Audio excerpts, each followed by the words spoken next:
ঢাকা উত্তরার কালো দিনে অল্পেতে রক্ষা পেল ভারতীয় একটি বিমান।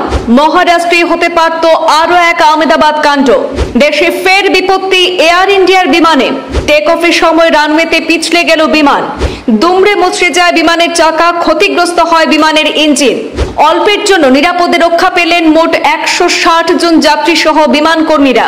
আজ সোমবার মুম্বাইয়ের ছত্রপতি শিবাজী মহারাজ আন্তর্জাতিক বিমানবন্দরে ঘটে এই দুর্ঘটনা। আজ মহারাষ্ট্রে হতে পারত আরো এক আহমেদাবাদ কাণ্ড। মুম্বাইয়ের ছত্রপতি শিবাজী মহারাজ আন্তর্জাতিক বিমানবন্দরে সোমবার বিমান বিভ্রাটের ঘটনাটি ঘটেছে। ক্ষতিগ্রস্ত হয়েছে বিমানের চাকা এবং ইঞ্জিনও। এবারও বিপত্তি এয়ার ইন্ডিয়া বিমানে। অবতরণের সময় রানওয়েতে পিছলে যায় সেই বিমান। যদিও তড়িঘড়ি বিষয়টিকে সামলানো গিয়েছে বলে দাবি এয়ার ইন্ডিয়া কর্তৃপক্ষের।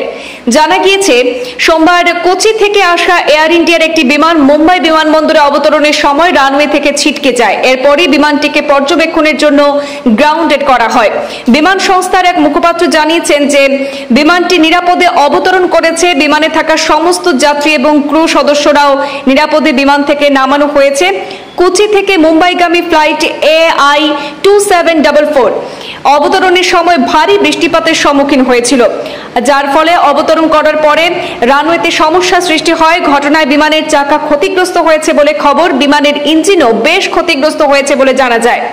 সূত্রের খবর যে দেশের অসামরিক বিমান চলাচল দপ্তরের DGCA একটি দল পরিস্থিতি সম্পর্কে বিশদে তথ্য নিচ্ছে। এয়ার ইন্ডিয়া কর্তৃপক্ষ থেকেও কিন্তু একটি পোস্ট করা হয়েছে সোশ্যাল হ্যান্ডেলে।